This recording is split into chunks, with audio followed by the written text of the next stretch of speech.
Ok. Bueno, pues primero, gracias a todas y a todos los que vean esta transmisión. Soy María Celeste Sánchez y hoy, 18 de julio del 2023, conmemoramos el Día Internacional de Nelson Mandela, una fecha establecida en 2015 por la Asamblea General de las Naciones Unidas con motivo de honrar la memoria de este gran referente de lucha social y que probablemente es uno de los mayores íconos en la lucha contra el racismo en todo el mundo. En el marco de esta efeméride nos encontramos con la doctora Hilda Varela Barraza, profesora investigadora del Centro de Estudios de Asia y África del Colegio de México, con quien compartimos diversas reflexiones en torno a la memoria histórica de lucha y legado de Nelson Mandela, en quien podemos encontrar inspiración todas las personas del mundo, sobre todo las personas afrodescendientes. Les voy a leer un tanto de su semblanza que es realmente muy importante y pues quisiera primero que todas y todos los que puedan ver esta transmisión conozcan un poco de quién va a ser la que nos hable acerca de este gran referente. La doctora Varela Barraza es licenciada en Relaciones Internacionales y doctora en Ciencia Política por la UNAM y maestra en Investigación en Estudios de Desarrollo por la Universidad de Ginebra, Suiza. Es profesora investigadora del Centro de Estudios de Asia y África del Colegio de México y cuenta con una amplia experiencia en investigación y docencia en estudios africanos.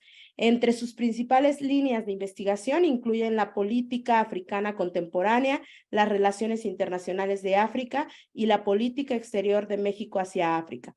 Entre los libros que ha publicado se encuentran Los movimientos de liberación en África en 1975, África, crisis de poder política en 1981, Cultura y resistencia cultural, una lectura política en 1985, Sudáfrica y las entrañas del apartheid, Historia de la política de Sudáfrica, de la paz de Berenjin, a la primera elección democrática. Asimismo, cuenta con diversos artículos sobre la historia y situación de los países de África. En primer lugar, le damos una agradecida bienvenida a la doctora Varela por de verdad desde el inicio estar interesada en compartir sus conocimientos acerca de este gran referente. Gracias por contestar rápidamente esta llamada y que sabemos que es un doble esfuerzo porque estamos en distintos horarios. Entonces, pues le agradezco mucho que esté con nosotros y pues sin más, ¿usted quisiera decir algo antes de iniciar la entrevista? No, solamente yo diría que yo tuve la oportunidad, la suerte, fue una suerte el destino, de interesarme por África cuando era sumamente joven.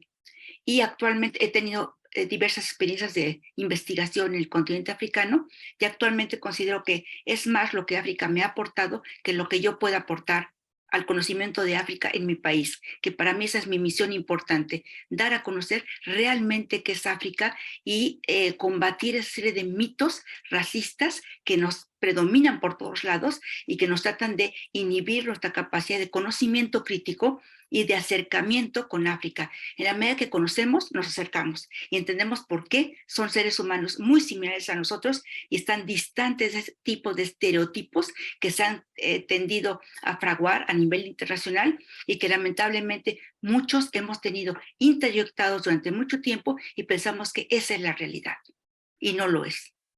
Ok, sí, justo esta entrevista tiene ese objetivo, no solamente conocer el gran referente que es hasta la actualidad Nelson Mandela, sino también conocer cuáles son los aportes que en realidad el continente africano puede aportar a nuestro país y que no lo hemos visto, ¿no? Por todos estos estereotipos, prejuicios que seguimos arrastrando a lo largo de todo el tiempo desde el colonialismo. Entonces, pues, sin más, voy a pasar a la primera pregunta con la cual quisiéramos introducir con su conocimiento a las personas que nos están observando en este momento, pues quién fue Nelson Mandela y por qué es importante recordar su figura y su legado.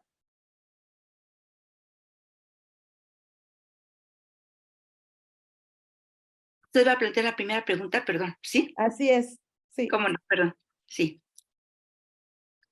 sí, ¿quién fue? ¿Quién fue Nelson Mandela? y, Ay, quién, perdón. y cómo su legado hasta nuestros días podemos recordarlo y por qué es tan importante recordar su figura y su legado. Nelson Mandela fue una persona extraordinaria, pero aquí yo quiero subrayar algo que él siempre enfatizó. Él era simple y llanamente un ser humano. Muchas veces sintió miedo, porque muchos pensamos que esa clase de personas que han hecho verdaderamente grandes aportes a la humanidad, pensamos que hay gente que no tiene miedo.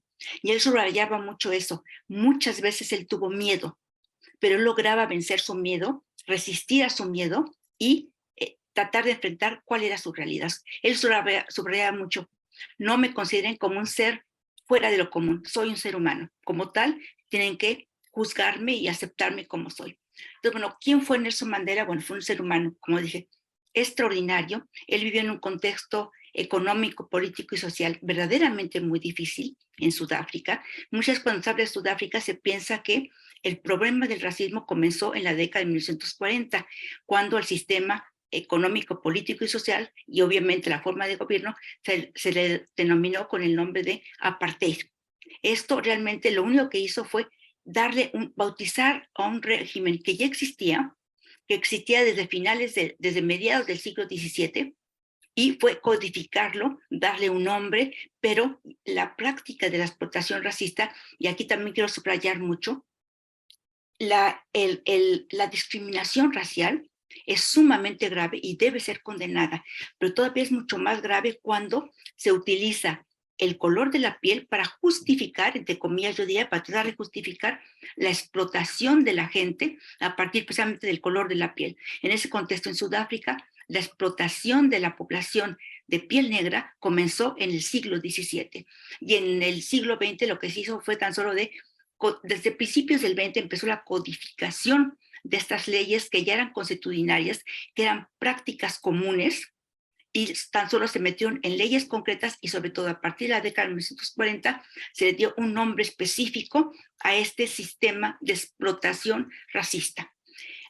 Nelson Mandela, cuando nació, lo que actualmente es Sudáfrica, tenía un estatus especial. Se denominaba Unión Sudafricana, y era un, un, un, un, un dominio autónomo, perdón, se me va el nombre, un dominio autónomo del Imperio Británico. Esto implicaba que desde 1910 la población blanca allí existente tenía derecho de voto y tenía todas las libertades políticas, sociales y económicas que, por ejemplo, un británico podía tener en Gran Bretaña. En cambio, eso era una situación totalmente extraordinaria. La Constitución de 1910 de la Unión Sudafricana fue la primera constitución que consagró la explotación de la población negra, precisamente justificado, entre comillas, por su color de la piel. Ese fue el contexto en que nació Nelson Mandela, muy a grandes rasgos. Era una situación total de opresión, de desconocimiento, de negación, no solamente de los derechos, sino incluso de la personalidad histórica y cultural de la población africana. Y en ese contexto empezó a crecer Nelson Mandela.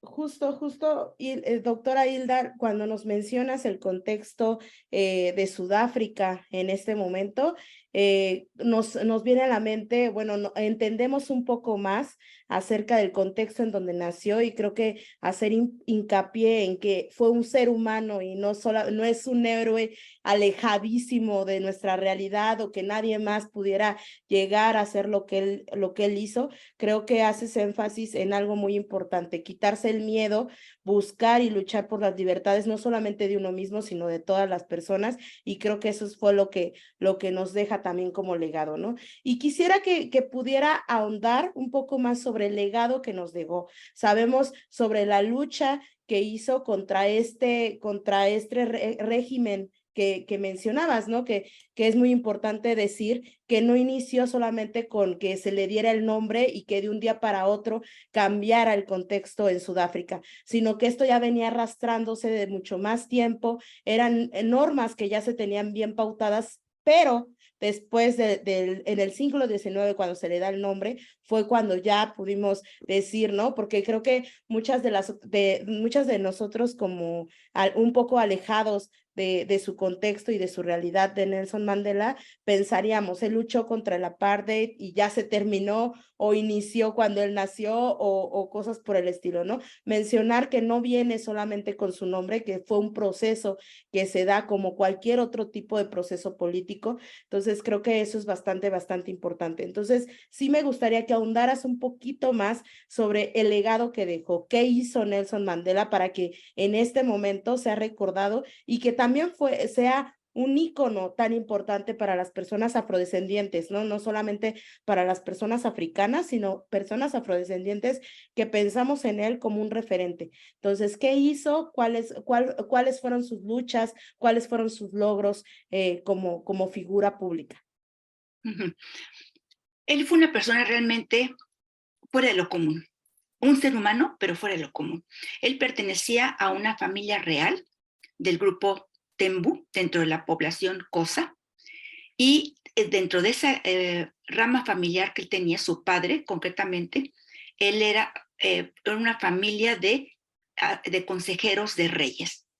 Y Nelson Mandela creció, su papá murió cuando él era muy pequeño, pero él creció en ese ambiente. Él desde muy pequeño se acostumbró a oír a los consejeros del rey, y los consejeros del rey básicamente lo que hacían era hablar de la historia de sus antepasados. En ese momento en Sudáfrica, la población, bueno, en la Unión Sudafricana en ese momento, la población negra no tenía derecho ni siquiera a conocer su historia. Entonces Nelson Mandela tuvo la oportunidad de conocer la historia de su población, de su gente de piel negra, gracias a esa tradición familiar.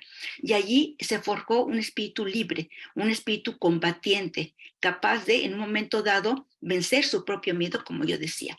Él, muy joven, tuvo que emigrar, abandonar a su comunidad de origen, porque él pensaba que él tenía que ir a estudiar. Y en ese momento en donde él emigra hacia una ciudad blanca, allí es importante mencionar, en la Sudáfrica de esa época, las grandes ciudades eran exclusivamente para población blanca y se permitía la entrada de gente negra siempre y cuando esas personas de piel negra cumplieran ciertas funciones. Por ejemplo, empleados domésticos, gente que barría las calles, en fin, los puestos más bajos de la sociedad. Él, por el hecho de ser de una familia real, tuvo la oportunidad de entrar a la universidad. Primero entró a una universidad basada también en la discriminación racial, porque era una escuela solamente para gente negra, y él muy pronto se empezó a dar cuenta, cuando él llega a la ciudad, a esta ciudad blanca, y él se da cuenta que él había crecido en un ambiente privilegiado, porque cuando él era pequeño, en su contexto, siempre había comida, no había discriminación, pero se da cuenta que era un ambiente totalmente aislado, precisamente porque pertenecía a una familia real. Cuando llega y él se encuentra con esta sociedad blanca, empieza su rebeldía, su lucha, su combate por reivindicar lo que él había aprendido desde pequeño en su contexto familiar. Entonces, bueno, él entra muy pronto a una universidad. Desde el principio sus profesores decían que era un chico muy inteligente, un niño muy inteligente. Logra entrar a una universidad basada en el color de la piel, exclusivamente para gente negra, pero poco después lo expulsan precisamente por ser un chico muy combativo, muy crítico, cuestionaba todo, en fin. Él finalmente logra obtener un primer título universitario, pero que para él no era suficiente, y él sigue en su lucha por aprender más en todos aspectos. Él tenía un gran amor al conocimiento, y en un hecho verdaderamente extraordinario, él logra ingresar a una de las universidades que hasta la fecha es una de las más importantes en Sudáfrica. Y él allí logra rodearse de un grupo de jóvenes, independientemente, la gran mayoría jóvenes blancos, pero eran jóvenes que tenían una visión totalmente crítica del sistema, que estaban en contra de la explotación racista. Y allí se forja todavía una figura mucho más fuerte de Nelson Mandela, porque Nelson Mandela, él distingue perfectamente, no se puede pensar que los blancos son los malos de la historia, no. Algunos blancos están en contra del sistema y de igual forma él va aprendiendo cómo había población negra, sobre todo pensamos algunos líderes negros que colaboraban con el sistema de explotación racista porque les convenía. Entonces aquí se va forjando una visión muy crítica, muy elaborada de Nelson Mandela, de no pensar que el blanco igual a malo, el negro igual a bueno, sino distinguir en un momento dado cómo se puede valorar a una persona, básicamente por sus actos.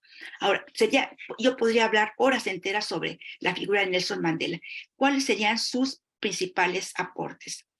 Él, cuando era muy joven, empezó con una lucha en contra de la explotación racista desde el campo que él podía, en la militancia del entonces Congreso Nacional Africano, y que era un movimiento fundamentalmente pacífico. Pero él se daba cuenta que cada vez se cerraban más los espacios para la lucha pacífica de la población negra y paulatinamente él fue elaborando otras formas de lucha. Y cuando en la década de 1950 se recrudece la explotación racista en una forma verdaderamente brutal en Sudáfrica, en ese momento él se radicaliza y él considera que la población, la gente que está militando en el Congreso Nacional Africano, tiene que prepararse para los momentos más difíciles en el contexto de Sudáfrica. De allí él empieza una formación muy fuerte dentro del Congreso Nacional Africano, una formación ya no solamente profesional, sino una formación política, crítica.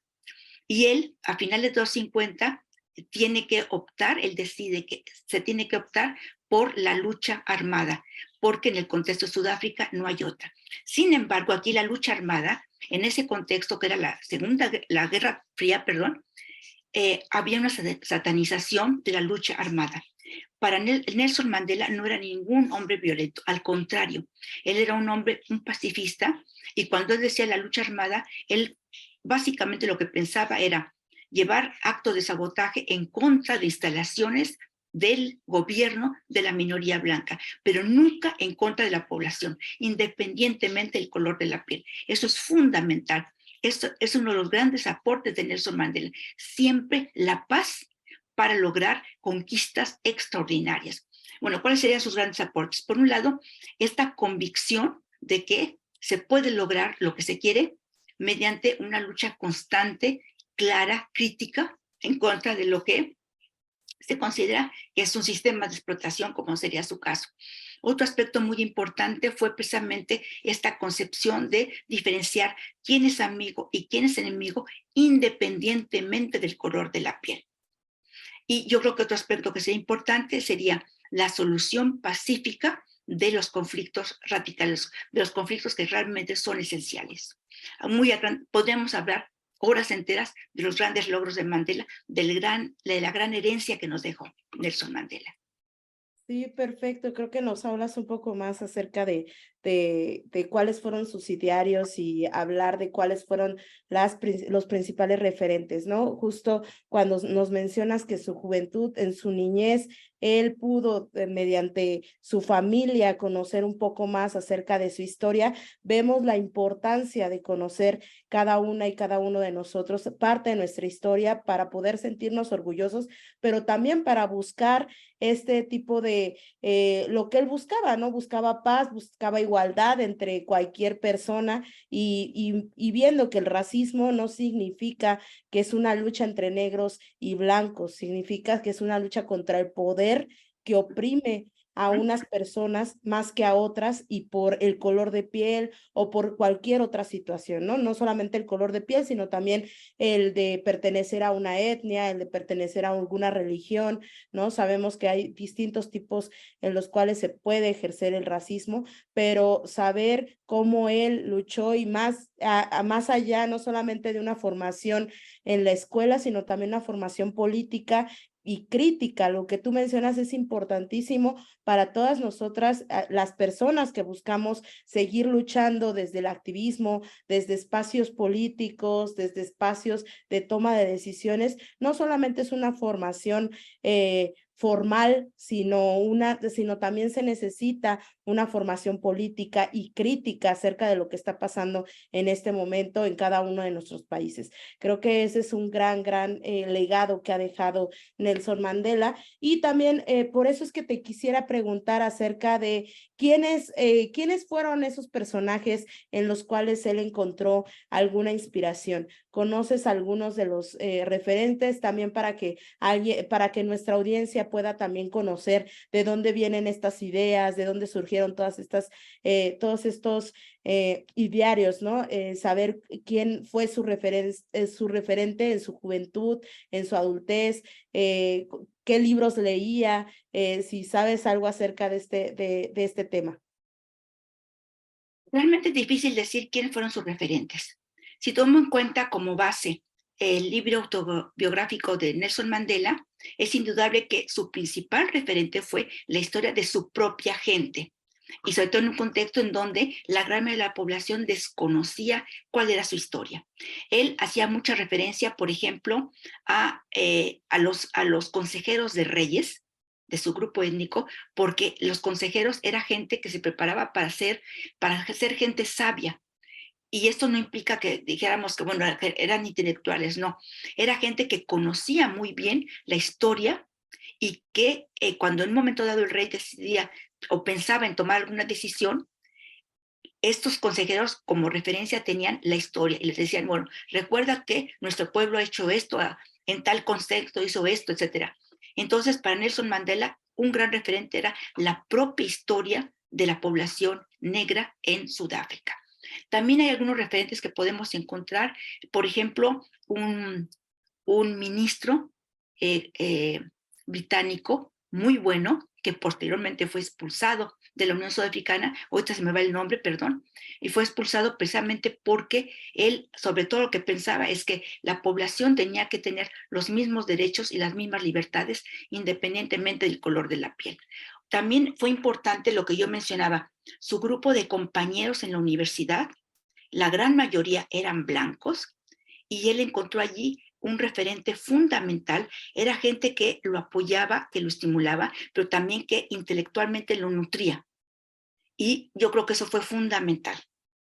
También algunos de sus compañeros de lucha, cuando él empezó realmente su militancia en el Congreso Nacional Africano, cuando él era sumamente joven, ahí se relacionó con algunos compañeros, y estas personas para él fueron un apoyo fundamental. Aquí podría mencionar, por ejemplo, perdón, se me está yendo el nombre, eh, perdón, se me está yendo el nombre, se me van los nombres ahorita, me disculpo, se me van los nombres, fueron sus compañeros de lucha, y además fueron los compañeros de lucha que también en el juicio de Rivonia, cuando fue condenado a prisión perpetua Nelson Mandela, ellos también fueron condenados a prisión perpetua, en Mbeki, perdón. Uno de ellos fue Mbeki, Govan Mbeki, uno de ellos muy importante, Govan Mbeki, padre del posteriormente jefe de Estado Thabo Mbeki, que todavía está vivo. Uno fue Govan Mbeki, otro fue Oliver Tambo, el presidente del Congreso Nacional Africano hasta su muerte, poco después de que Nelson Mandela fue liberado. Creo que serían de las personas más importantes que ahorita recuerdo. Fundamentalmente personas sudafricanas que compartían su lucha y que lo ayudaron a crecer intelectualmente, moralmente, en todos aspectos, para que él pudiera hacer lo que él llegó a hacer. Ok, perfecto. Sí, justo para conocer un poco más acerca de quiénes fueron las personas que lo rodearon, y creo que es algo muy importante también lo que mencionas acerca de que fue básicamente la historia de su gente que inspiró también esta lucha, ¿no? Y ya nos hablaste un tanto acerca de lo que caracterizó el liderazgo de Nelson Mandela, que es básicamente pues la lucha, pero no solamente justo lo que mencionas de la lucha armada, que no fue hacia el pueblo, hacia la gente, ¿no? Eso es bastante importante porque siempre se ha caracterizado esta historia de Nelson Mandela que se basa en la paz, ¿no? Que se basa en no utilizar la violencia como un medio para llegar al fin, y creo que eso es bastante bastante importante. Y pues si quisieras agregar un poco más acerca de qué caracterizó el liderazgo de Nelson Mandela como opositor al apartheid y al gobierno sudafricano, nos ayudaría bastante. Bueno, es muy importante. Él fue, bueno, sus últimos años de militancia antes de la cárcel fueron verdaderamente años extraordinarios. Él tuvo que vivir en la clandestinidad, hacer cosas sumamente difíciles, en fin, pero en esa coyuntura hubo cosas muy importantes. Él tenía que, él llegó hubo una época, hubo una gran represión del gobierno de minoría blanca en contra de un movimiento de protesta de la población negra. Era un movimiento de protesta de la población negra totalmente desarmada, y en ese contexto la población, la policía del gobierno de minoría blanca disparó en contra de la población negra, y esto provocó la muerte de distintos africanos. Esto para Nelson Mandela fue un momento decisivo, y él se dio cuenta que allí él tenía que optar por la clandestinidad, porque era imposible en ese contexto de represión seguir con un proceso pacífico. Y él era un hombre sumamente alto, en esa época era un gran deportista, y él decidió en la clandestinidad, decidió perdón, perdón. Él No, no te preocupes. decidió decidió en la clandestinidad que tenía que seguir su acción, pero encubierta. Entonces, él empezó a disfrazarse de diferentes personas. Y llegó un momento en donde entre la población blanca surgió una serie de mitos de que ellos decían, no, es que vimos. Además, obviamente lo veían con un hombre violento, peligroso, yo qué sé. Entonces, de repente había gente que decía, no, yo lo vi en tal lado, tal día. Y había gente que decía, no, ese mismo día estaba no sé dónde. Entonces se convirtió en una especie como de un fantasma. Él lo que sí contaba es que él, un hombre culto, un hombre refinado desde todos puntos de vista, hubo un momento que para pasar desapercibido se disfrazó de obrero. Y la gente pensaba que efectivamente era un obrero.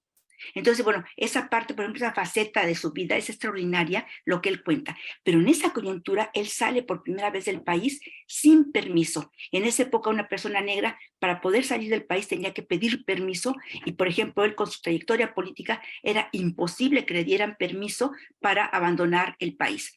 Entonces, él salió sin permiso. También es una aventura súper extraordinaria, porque había amigos que lo iban a sacar. Finalmente hubo contratiempos, él tuvo que huir solo, arriesgándose enormemente. Bueno, él sale y empieza a ir a países que estaban en proceso de descolonización dentro del continente africano, concretamente en Tanganyika, y él llega, y para su asombro, llega y la gente le empieza a decir señor. Y él dice, bueno, ¿por qué me dicen señor si soy un hombre negro? Entonces él se asombró que en ese contexto se le aplicaba el término de señor a cualquier hombre adulto, independientemente del color de la piel. Eso para él fue verdaderamente un choque, fue un choque, y al mismo tiempo sentirse orgulloso de que había un espacio en donde se reconocía a las personas independientemente de su color de la piel. Es una etapa extraordinaria de su formación para este proceso de verdaderamente llevar a cabo la liberación de su pueblo. Y bueno, finalmente él sabía que él iba a regresar a Sudáfrica, a pesar de que él sabía que lo iban a arrestar. Él regresa, lo arrestan efectivamente. Es muy interesante lo que pasó en su juicio cuando lo condenan finalmente a prisión perpetua. Es muy interesante porque se había hecho la prensa sudafricana, dominada por la población blanca, había convertido a Nelson Mandela en un personaje verdaderamente diabólico, un maldito asesino, violento, criminal, etcétera, etcétera, y el contexto de la Guerra Fría. Sin embargo, se aceptó que hubiese prensa internacional en el juicio de Mandela, y Mandela exigió, como abogado que él era, abogado titulado, él exigió que se le permitiera él mismo llevar a cabo su defensa. Y cuando por primera vez toma la palabra para expresar por qué estaba allí, por qué había optado por esta lucha armada, y subrayo, no contra los seres humanos, sino contra instalaciones, en ese momento demostró esa gran capacidad que tenía, una capacidad extraordinaria para hablar, pero además hay una cosa que todo el mundo subrayaba. Aquellos que tuvimos la fortuna de conocer a Nelson Mandela, caíamos en la fascinación, en el encanto de su mirada, de su sonrisa. Era un hombre que podía realmente ganar a cualquier persona, te conquistaba sencillamente, por su forma de hablar, por su forma de moverse, por todo. Entonces él hizo un discurso extraordinario hablando de cómo se trataba a la población negra en Sudáfrica, cuál era la historia de ellos de explotación, etcétera, etcétera, y mucha prensa internacional que desconocía esa realidad en la cual vivía la población negra en Sudáfrica. Obviamente empezaron a transmitir eso a sus periódicos de origen fuera del continente africano, y esto provocó además entre la población negra, que cuando se inició el juicio había población negra en la sala.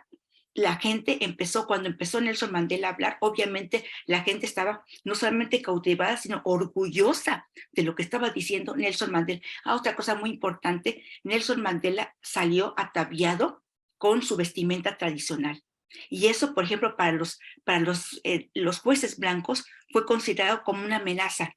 Se sintieron asustados al ver a un africano que orgullosamente vestía sus trajes tradicionales africanos, pero entre la población africana eso fue verdaderamente un impulso, fue un ánimo, ellos se sintieron orgullosos, se dieron cuenta que había ahí un ser humano como ellos, capaz de retar a la población blanca, a la minoría blanca, y capaz de enfrentar lo que fuese por lograr la liberación de su gente. Esto muy a grandes rasgos. Y Después, justo, bueno, y justo lo que mencionas acerca de que en el juicio de Nelson Mandela hubiera prensa internacional, a eso se debe, en ese momento fue que Nelson Mandela se convirtió en una figura que hasta el momento es tan importante, no solamente a nivel nacional, sino también internacional y que sigue trascendiendo a generaciones. ¿A qué se debía? O sea, en ese primer juicio, fue antes, cuando salió del país. ¿A qué se debió que en este momento sigue trascendiendo su figura? de hecho, el juicio en el que fue condenado a prisión perpetua, en sentido estricto, fue por lo menos el tercero. Hubo uno en la década del 50, en 1955, en donde finalmente se dijo que no había suficientes pruebas para condenarlo y lo liberaron, pero porque no había suficientes pruebas. El segundo juicio importante probablemente hubo más antes, porque esto es importante también mencionar, el sistema jurídico sudafricano era verdaderamente muy singular. Cuando Nelson Mandela fue condenado a prisión perpetua, él fue condenado a una serie de cosas vinculadas con esa prisión perpetua que actualmente nos pueden parecer absurdas. Estaba prohibido en público mencionar su nombre, presentar su imagen, una fotografía de él, por ejemplo, transmitir cualquier cosa que estuviese vinculada con el pensamiento de Nelson Mandela, y a esto además se sumaba, hubo antes de este momento histórico, hubo una época en la década de los 1950 en donde en varias ocasiones él recibió una condena temporal de persona prohibida. Él escribió que una de las cosas más degradantes para el ser humano es que te condenen a ser persona prohibida. ¿Eso qué implicaba? Que no tenía derecho de hablar absolutamente con nadie. No estaba en la cárcel, estaba en principios en libertad, entre comillas, pero no podía hablar con nadie, nadie podía hablar con él, y él decía que era verdaderamente espantosa esa situación. Entonces, digamos, por ahí hay muchas cosas que podríamos seguir diciendo, ¿no? La fama, no, él conquistó primero a la población sudafricana en la década de los 50, cuando él empezó precisamente con su actividad muy fuerte militante en favor de los derechos humanos. Para él eso era fundamental. A nivel internacional, sí, indudablemente su prestigio empezó a construirse a partir del juicio de Rivonia. Y obviamente esto fundamentalmente empezó por países que tenían allí representantes como periodistas que estaban allí y que empezaron a transmitir la información de qué era lo que decía Nelson Mandela, de qué era lo que ellos estaban viendo, cómo reaccionaba la población, etcétera, etcétera. Allí empezó. Pero probablemente la etapa más importante puede ser la que cuando estuvo en la cárcel Nelson Mandela, porque aquí es importante, la prensa internacional empezó a afirmar que Nelson Mandela era inocente, que no era ningún maldito asesino, que no había por qué condenarlo a prisión perpetua. Pero durante la prisión perpetua, él fue totalmente aislado, él estuvo en 3 cárceles distintas, totalmente aislado, y además él recibió un trato denigrante. Y uno de sus carceleros, al principio, blanco obviamente, lo trataba muy mal, y de perro negro no lo bajaba, y le lanzaba la comida, lo trataba muy mal. Y Nelson Mandela, su encanto, logró conquistar a este hombre, y llegó un momento que este señor, que era un guardia, un guardia de la cárcel, llegaba y le decía: señor Mandela, discúlpeme, lo único que tengo de comida para usted es este plato de arroz. Entonces llegó a tratarlo, o sea, lo conquistó, lo ganó, porque se dio cuenta qué clase de ser humano era el que estaba allí encarcelado. Entonces allí, por ejemplo, la fama de Nelson Mandela creció, era una persona prohibida, pero creció a pesar de estar prohibido, porque la gente empezó a mencionar, había claves para decir, por ejemplo, qué pensaba Nelson Mandela, qué había hecho Nelson Mandela, y lo que movió a mucha gente, tanto a nivel interno como internacional, era: si Nelson Mandela se atrevió, ¿por qué nosotros no nos vamos a atrever? ¿Por qué nosotros nos vamos a dejar? Él está injustamente en la cárcel precisamente para defender nuestra causa. ¿Por qué nosotros no hacemos nada? Y esto alentó muchísimo a que la gente le fuera perdiendo el temor a esa autoridad represiva y racista, y la figura, obviamente, de Nelson Mandela creció a nivel internacional, a nivel de Sudáfrica, a nivel del continente africano y a nivel internacional. La liberación de Nelson Mandela y el fin del apartheid fue considerado como un parteaguas en la historia del continente africano, no solamente de Sudáfrica. No fue un aporte verdaderamente fundamental, esencial, y en muchas partes de África la gente dijo: bueno, sí, era uno de los temas más poderosos del continente africano, y Nelson Mandela logró combatirlo. ¿Cómo nosotros no vamos a ser capaces de hacer algo similar, de combatirlo en forma pacífica? Entonces, bueno, su aporte ahí fue extraordinario, y fue toda esta enseñanza de vida. Además, ya sería lo último que yo mencionaré. Cuando salió Nelson Mandela, yo cuando empecé a estudiar Sudáfrica, Nelson Mandela estaba en la cárcel, y yo no veía, era imposible tener fotografías de él o lo que él decía, cómo está, no sabíamos nada. Cuando finalmente Nelson Mandela sale de la cárcel, teníamos esa enorme expectativa. ¿Qué clase de ser humano va a salir? ¿Qué clase de hombre va a salir? Y pensamos: fue injustamente condenado, fue tratado muy mal, sobre todo en sus primeros años de cárcel, fue tratado muy mal, de forma totalmente racista, lo golpeaban, en fin, lo golpeaban anímicamente, ¿no? Entonces, bueno, aquí, perdón, antes que me olvide, sus años de cárcel, él leía lo que permitía el régimen, que los libros que le llegaran.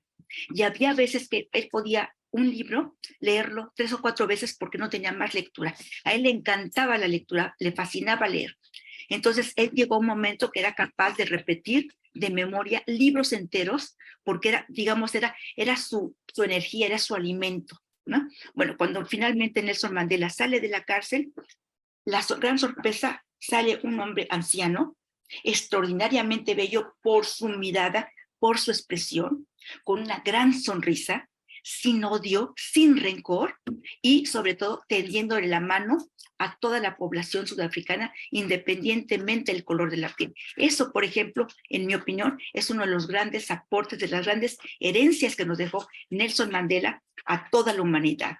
Ser capaz de superar esa clase de situaciones sin salir de la cárcel injustamente condenado, sin amargura, sin odio, sin sentido de venganza, al contrario, con un sentimiento de construcción.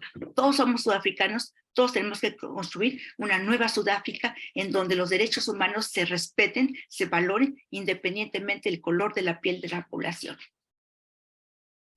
Wow, nos dejas así. Bueno, yo creo que quien te escuche en estos momentos también es súper impresionante cuando nos hablas de la persona, ¿no? De verlo después de la cárcel, de ver cómo salió y que también esto es impresionante que haya salido sin una pizca de rencor, sin pensar cómo podía vengarse, ¿no? Y todo esto, sino que atender la mano. Y ahora que tú hablas del encarcelamiento, pues se nos viene otra pregunta a la mente y es cómo fue posible que Mandela siguiera vigente pese a haber estado encarcelado 27 años. O sea, pareciera que pues una de los objetivos de que estuviera encarcelado era alejar a la población de su ideología, alejarlo de esta figura que fue Nelson Mandela. Sin embargo, cuando salió, seguía más vigente que nunca. Entonces, qué sucedió o por qué se dio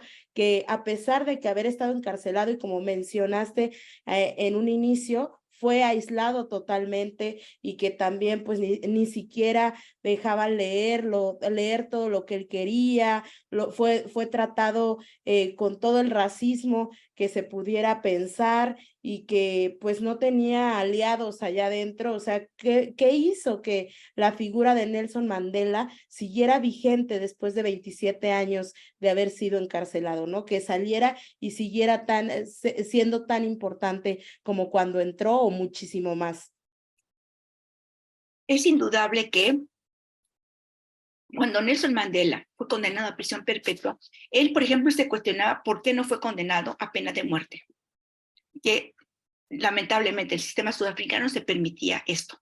Probablemente no fue condenado a pena de muerte porque a nivel internacional ya se empezaba a saber la situación de Sudáfrica, que esto en principio mucha gente no lo sabía, y el otro aspecto era que Nelson Mandela era un hombre inocente. Esto permeó mucho a la sociedad sudafricana, y aquí es importante, la población sudafricana, sobre todo en ese contexto, en Sudáfrica la televisión llegó en forma muy tardía en relación con otras partes del mundo. Entonces, bueno, la población sudafricana común y corriente, ellos hasta la fecha le dan mucho valor a la plática, al diálogo. Entonces, aunque muchas personas, por ejemplo, no sabían leer y escribir, se corría la voz entre la población de quién era Nelson Mandela, qué había dicho en su juicio en Rivonia, el famoso juicio de Rivonia, y cómo él había precisamente subrayado el orgullo de ser africano y la importancia del respeto a los derechos humanos. Entonces se fue convirtiendo en una cadena a nivel interno que la gente, la gran mayoría de la gente sabía quién era Nelson Mandela, qué había hecho, por qué estaba en la cárcel, independientemente de que, por ejemplo, se tratara de gente muy joven, de que en el momento del juicio de Rivonia todavía probablemente o eran niños o ni siquiera habían nacido. Pero prácticamente toda la población sudafricana, sobre todo la negra, pero también muchos sectores de la población blanca sabían quién era Nelson Mandela, precisamente porque se había corrido la voz de quién era, por qué luchaba, qué clase de lucha él había llevado a cabo. En fin, esto fue fundamental y una cosa que posteriormente se dijo mucho del régimen sudafricano es que se habían arrepentido de no haberlo condenado a pena de muerte, porque se dieron cuenta que en lugar que pensaban ellos que lo iban a callar, precisamente con ese tipo de prisión, y lo único que provocó fue que creciera su imagen a nivel interno y a nivel internacional. Posteriormente hubo otro dirigente muy importante, extraordinariamente inteligente, valiente, en fin, que a ese lamentablemente sí lo asesinó el sistema del apartheid. A ese sí. Y la idea, lo que se dice mucho es que si dejamos a Nelson Mandela y miren cómo creció, ¿qué pasa si dejamos a este segundo? Entonces dijeron, no, a este hay que matar. Y finalmente, lamentablemente, lo mataron. Es una figura sumamente relevante hoy en día en Sudáfrica, pero volviendo otra vez, fue extraordinaria la comunicación que surgió entre la gente para difundir el pensamiento de Nelson Mandela, qué había hecho, por qué estaba en la cárcel, y precisamente eso es uno de sus principales legados que nos ha aportado tanto dentro del continente africano como fuera de él. Y bueno, y justo esto seguramente ayudó, favoreció a que Nelson Mandela pudiera llegar a la presidencia de Sudáfrica. Y pues, ¿cuáles fueron, además de esto, qué más favoreció a que él llegara a la presidencia y cuáles fueron los principales logros al frente de este gobierno?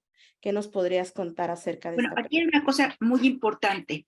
En el siglo XX, precisamente poco después de que se denominó el sistema como apartheid, hubo tres grandes movimientos de protesta popular. En las tres ocasiones fueron brutalmente reprimidos por el régimen de explotación racista. El primero fue en 1960 y poco después fue el juicio de Rivonia y fue la primera ola de represión en contra de los líderes, una represión masiva en contra de los líderes y en general de la población. La segunda fue en 1976, que fue cuando mataron a una de las figuras más importantes de ese movimiento en 76.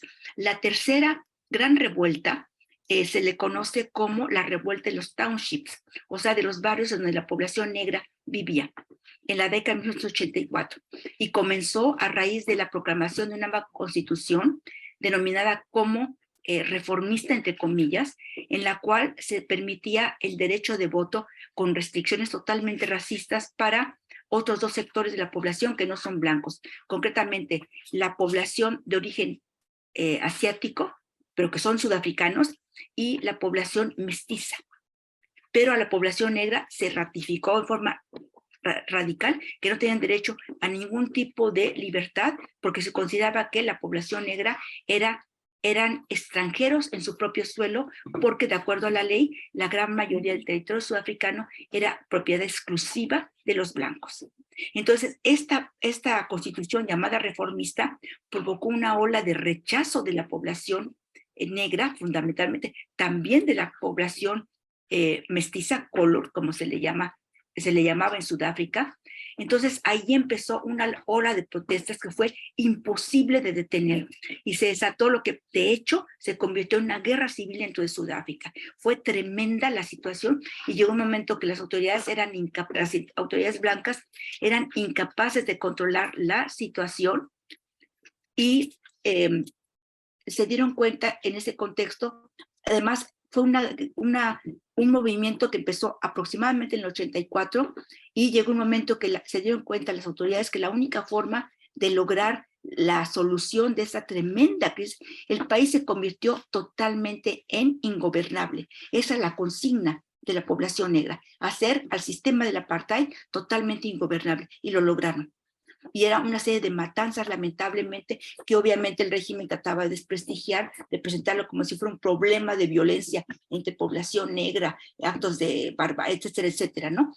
Sin embargo, llegó un momento que el gobierno no pudo resistir esta situación, la economía se vino abajo, había muchísimas presiones internacionales y en ese contexto finalmente se da cuenta el régimen de que la única forma que tiene realmente de negociar es liberando a los presos políticos, a los presos históricos y logrando una negociación con los representantes de toda la población sudafricana. Esto da paso, por un lado, a que finalmente se logre una constitución, la primera constitución de carácter realmente democrática, la primera elección democrática y la llegada vía electoral de Nelson Mandela como jefe de Estado en 1994. En abril de 1994 fue las elecciones. ¿Cuáles fueron los aportes de Nelson Mandela? Aquí es importante tomar en cuenta que, como mencioné, el sistema de explotación racista con todo lo que esto representaba, yo aquí voy a hacer una pequeña referencia. Actualmente en Sudáfrica hay un museo que se llama el Museo del Apartheid, que está muy cerca de Johannesburgo, a las afueras de Johannesburgo. Es un museo verdaderamente extraordinario. Yo cuando tuve la oportunidad de ir, pues obviamente tenía yo muchísimos años de conocer la historia, etcétera, etcétera. Y cuando llegué, era un domingo muy temprano, llegué antes de que abrieran la taquilla. Yo fui la primera en comprar mi boleto y ya cuando iba a entrar, había dos sistemas de entrada. Es difícil a mí explicar cómo son esos sistemas de entrada. Era exactamente como eran durante la época del apartheid y había en una donde decía blancos y en otra decía negros. Y yo cuando vi el letrero de entrada, yo me fui por donde decía negros. Y sale un policía negro, grandote, alto, fuerte, y me dice, tú blanquita, te vas para allá. Y yo le digo, no, pero es que no, es que soy mexicana, tú te vas para allá, pero así con una fuerza, con una energía. La verdad me asustó, me intimidó, yo ya no sabía ni qué hacer. Y cuando ya yo pasé, se acerca y me dice, ¿te das cuenta cómo sentíamos nosotros? Así como te traté yo, así nos trataban a nosotros. Entonces, por ejemplo, para mí esa experiencia de vida fue extraordinaria porque es muy difícil, uno puede leer y explicar, pero vivir esa coyuntura es verdaderamente impresionante, ¿no? Entonces, bueno, la población negra, desde el siglo XVII, como mencioné, fue totalmente explotada, marginada, eh, desde todos puntos de vista discriminada, y la población negra vivía al margen de cualquier tipo de progreso. Entonces, cuando llega Nelson Mandela a la presidencia, realmente en 5 años de gobierno podía ser muy poco. Era prácticamente imposible en 5 años pensar que se iba a revertir todo un proceso de explotación, perdón, se fue la luz, de explotación de tantos siglos. Entonces, bueno, a nivel interno, Nelson Mandela logró una serie de avances de tipo material para ciertos sectores de la población. Era imposible, pensemos que es más del 70% de la población que es negra y que vive en condiciones verdaderamente infames. Entonces, bueno, él logró, por ejemplo, cosas como la creación de la construcción de casas populares, de obras de infraestructura general como aportar agua pública, sistemas sanitarios, sistemas escolares, en fin, sistemas de salud para la población, y él hizo lo más que pudo en ese sector. Otro aspecto que fue muy importante a nivel interno fue la creación de la Comisión de la Verdad y de la Justicia, en donde la finalidad fundamental era que por primera vez la gente que había sufrido, que habían sido víctimas de la crueldad del régimen, tuvieran la oportunidad de hablar, de decir qué les había pasado, por qué estaban demandando ese tipo de justicia. De allí fue muy importante porque lo que se implementó fue una justicia restaurativa, no la idea de castigar, de violentar, sino la idea de que la gente tenía que reconocer que realmente habían cometido en contra de la población negra y tratar de hacer algo para restaurar lo que habían provocado en esta población negra. Entonces, ese, por ejemplo, yo considero que uno de sus principales aportes, y allí lo que él trataba era de lograr que la población negra, la población blanca, la población de origen asiático y la población mestiza se integraran en una sola nacionalidad y se sintieran parte de un mismo país. Eso a nivel interno. A nivel internacional fue un gran defensor de los derechos humanos y además estuvo siempre a favor de la solución pacífica de distintos conflictos muy importantes dentro de África y fuera de África. Yo creo que serían en estos 2 niveles sus principales aportes como presidente de Sudáfrica. Sí, muchísimas gracias por hablarnos acerca de los aportes, acerca de cuál fue la coyuntura también para que llegara Nelson Mandela, además de haber sido un gran referente. Y justo hablando de los aportes a nivel internacional, ¿usted qué nos puede decir de qué significó la visita de Nelson Mandela a México en 1991? ¿Cómo considera que lo recibió el país? ¿En qué coyuntura estábamos? ¿Qué significó y qué sigue significando, ¿no? En este momento para todo México. Es indudable que fue, en cuanto a Nelson Mandela, el haber ido a México en ese momento, él acababa de salir de la cárcel, fue indudablemente un acto de acercamiento a México y también fue una forma de expresar reconocimiento al papel de México que tenía a nivel internacional y del papel que México había jugado en el Foro de las Naciones Unidas en contra precisamente del apartheid. Fue fundamental ese tipo de respuesta de Nelson Mandela para para reconocer lo que México había hecho en foros internacionales. México vivíamos en un momento histórico muy distinto al que estamos viendo hoy en día, también en un momento histórico a nivel internacional muy distinto, y en México había muchas luchas sociales. Para mí fue una experiencia maravillosa cuando vino Nelson Mandela. Obviamente se publicó en la prensa nacional que llevaba Nelson Mandela, en fin. Hubo un día que él se presentó en la Secretaría de Relaciones Exteriores, en la antigua instalación de la Secretaría de Relaciones Exteriores, dio una conferencia en donde hubo fundamentalmente sectores de la prensa mexicana, representantes, y fue una extraordinaria sesión. Obviamente se caía el auditorio de aplausos, y a la salida, para mí eso fue impresionante. Había una cantidad de gente, pero una cantidad de gente, y para mí fue una sorpresa porque, bueno, ¿quién les dijo a estas personas que vinieran? ¿Cómo llegaron? Y llegó una persona que en esa época era un luchador social, no me acuerdo ahorita cómo se llamaba, que cuando apareció Nelson Mandela quedó un poco sorprendido, no sabía cómo reaccionar, no me acuerdo cómo se llamaba este luchador social que se vestía como luchador de guerra, como, no me acuerdo cómo se llama esto, sí, o sea,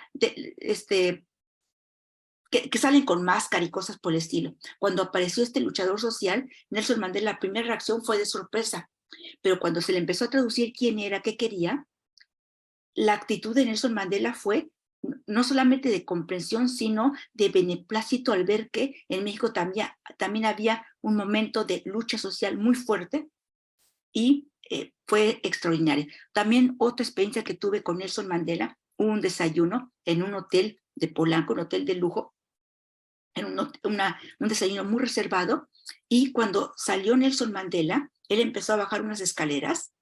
Era un hombre muy poderoso, obviamente tenía problemas de rodillas, pero bajó por las escaleras, no quiso usar el ascensor, bajó por las escaleras, y eso fue impresionante porque la gente de servicio del hotel le empezó a aplaudir a Nelson Mandela, y ahí uno podía ver mujeres vestidas como camareras, personas que parecían meseros, gente más o menos bien arreglada, que probablemente eran de la administración. La gente empezó a aplaudirlo, fue impresionante, fue algo totalmente espontáneo. Yo ahí, por ejemplo, lo que me di cuenta es que probablemente la gente no sabía con precisión qué pasaba en Sudáfrica, quién era realmente Nelson Mandela, pero reconocieron en él a un hombre que estaba a favor de los derechos humanos. Eso fue extraordinario.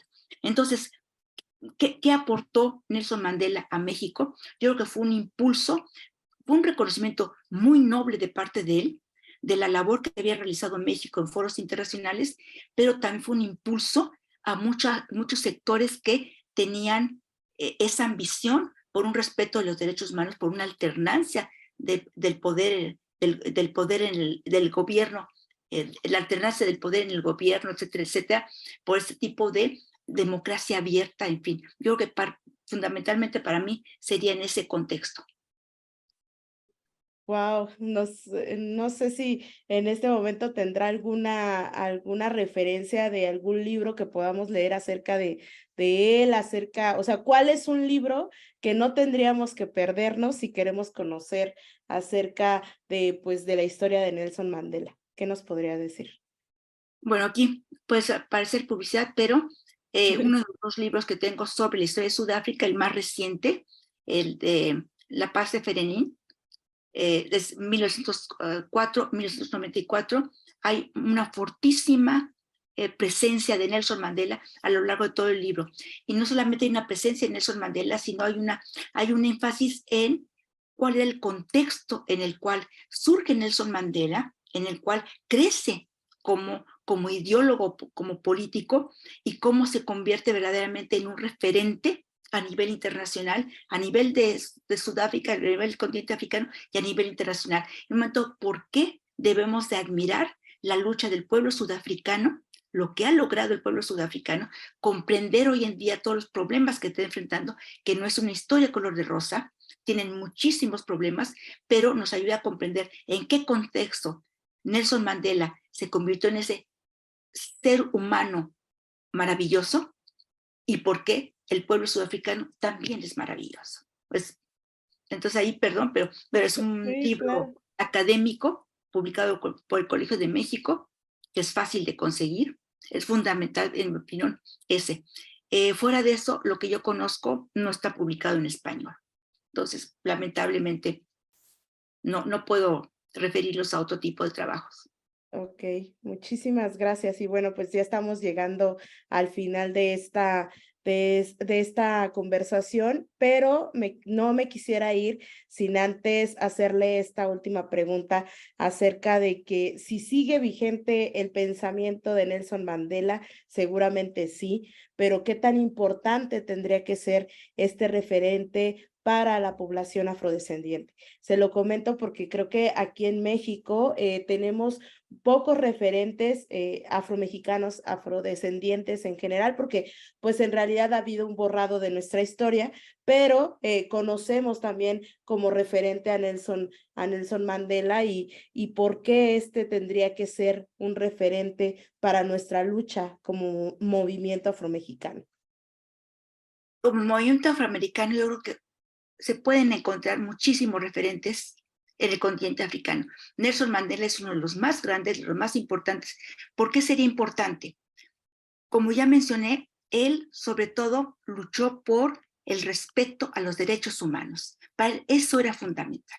Entonces yo creo que necesariamente toda persona que se considere involucrada en la lucha en favor de los derechos humanos puede tener a Nelson Mandela como referente, puede encontrar en Nelson Mandela un referente. En Nelson Mandela, no solamente como jefe de Estado, sino en la lucha de Nelson Mandela. Y yo que agregaría aquí más, obviamente para mí Nelson Mandela obviamente es súper fundamental, en fin, pero precisamente a la población afromexicana hay múltiples referentes que pueden encontrar en África, y aquí yo subrayaría destruir el mito de que los africanos de África, porque muchos se piensa eso, no, los afromexicanos ya somos civilizados, pero los africanos siguen siendo salvajes. Eso es un error, no lo son. En África, como en cualquier parte del mundo, como en México, hay gente muy pobre, gente que tiene muy buena posición socioeconómica, en fin, como en cualquier otra parte del mundo. Pero África ha sido el hogar de grandes pensadores africanos, verdaderamente extraordinarios. Está Nelson Mandela, está otro al que asesinaron, Amílcar Cabral, y estoy hablando de personas de piel negra, ¿sí? Ahorita son, digamos, los que más obviamente, Julius Nyerere, de Tanzania, quien ya falleció, fue un hombre extraordinario, que en algún momento fue a México, Kwame Nkrumah, fue jefe de Estado fue el primer jefe de Estado de Ghana. Lamentablemente lo derrocaron por un golpe de Estado, murió en el exilio, pero también fue un hombre extraordinario y curiosamente fue un hombre que admiraba mucho a México. Y estoy hablando de la década de los años 50. Él admiraba mucho a México. Y así yo podría mencionar varios referentes que hay una escritora nigeriana extraordinaria. Perdón, ahorita tengo totalmente los cables descompuestos, no me viene el nombre. Adichie es una mujer extraordinaria. Chimamanda. Adichie. Esa debe ser un referente, yo creo que para cualquier mujer que se considere que está luchando por los derechos como ser humano. Es extraordinario. Allí, por ejemplo, uno ve cómo este tipo de luchas trascienden el color de la piel. No debe de vincularse a, porque es una persona negra, solamente interesa a la gente negra. Esto es falso, ¿sí? E interesa a cualquier persona que se identifique con ese tipo de luchas. Hay una escritora que lamentablemente falleció hace poco, una mujer de más de 80 años, extraordinaria. Ahorita tengo de Ghana, Amadato, si no me equivoco. También hay un escritor nigeriano, premio Nobel de Literatura, no recuerdo de qué año. Perdón, se me van los nombres. Se me va totalmente el nombre ahorita, me disculpo, no es pasar una bibliografía. No es mi mejor momento. Sí, de acuerdo, no hay además, por ejemplo, hay un hombre que él no era africano, pero sí era un hombre de piel negra, Frantz Fanon, y su principal trabajo se desarrolló en Argelia. Y él allí, por ejemplo, se percata de lo grave que es ser una persona negra en una sociedad blanca y racista. Es extraordinario el pensamiento de Frantz Fanon. ¿no? Entonces, bueno, habría muchísimos referentes que podríamos encontrar. Hay algunos, por ejemplo, hay algunos intelectuales muy importantes, algunos de ellos han muerto, pero su trabajo sigue siendo vigente. No por el hecho de que estén muertos dejan de tener relevancia, al contrario. Y ahí uno puede encontrar cantidad de referentes de todo tipo y cómo podemos ver realmente a África desde una perspectiva totalmente distinta. ¿Sí? En África, porque me dice, ay, no, que dictadores. Sí, hay dictadores, hay golpe de Estado, pero ¿en qué parte del mundo no hay dictadores o no hay golpes de Estado? ¿No? Es realmente muy difícil. Pero no podemos someter a África a a un solo prisma. Hay mucho más África que esa visión estrecha de pensar, ah, no, porque hay un dictador en tal lado, hay mucho más. Hay luchas sociales en muchísimas partes de África. Lo que pasa es que generalmente la prensa internacional se enfoca a procesos, ya sea, por ejemplo, en Europa, en Asia, difícilmente en África, sobre todo si son procesos que no son, entre comillas, espectaculares. Muchas veces lo que uno encuentra son procesos sociales pequeños, probablemente marginales, pero que están avanzando, que están logrando.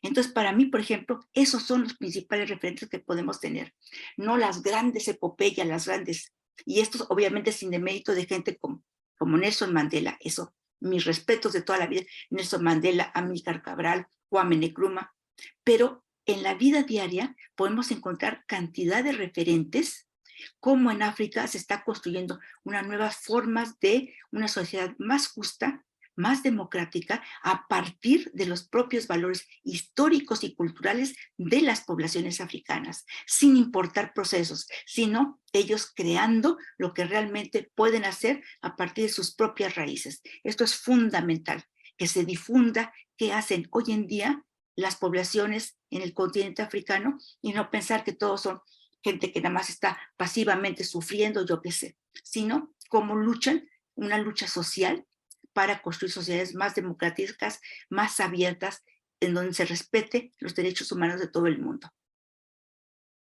Pues sí, muchísimas gracias. Yo creo que cumplimos con el objetivo, cumplió con el objetivo de no solamente conocer un poco del referente, del gran referente que es Nelson Mandela, sino también conocer más de la diversidad del continente africano, los aportes que han tenido y creo que también mencionar estos autores al final nos habla también de la riqueza, de lo que nos estamos perdiendo por seguir con estos prejuicios y estereotipos del continente africano, ¿no?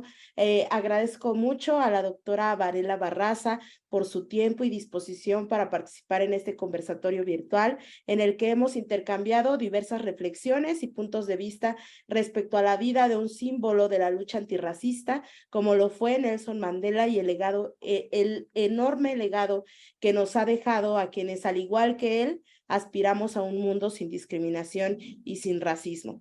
Espero que podamos coincidir de nuevo con la doctora Varela para seguir hablando sobre la historia de África, tema que es en especial relevancia para las personas que nos reconocemos como afrodescendientes y afromexicanas. Y de verdad, nuevamente le agradezco la disposición, agradezco el tiempo de que se tomó al darnos una explicación enorme acerca del tiempo, de la vida, pero también del contexto en el que vivió Nelson Mandela. Y pues de verdad no me queda más que agradecer y de verdad deseando que este sea solamente el inicio de conversatorios acerca del tema, que podamos hacerlo de forma presencial y que seguramente habrá más personas que le hagan muchísimas preguntas sobre las dudas que tienen en el contexto de Sudáfrica, pero en el contexto también de todo el continente africano, no solamente en el pasado, sino también en el presente. Muchísimas gracias, doctora. Un placer. Gracias.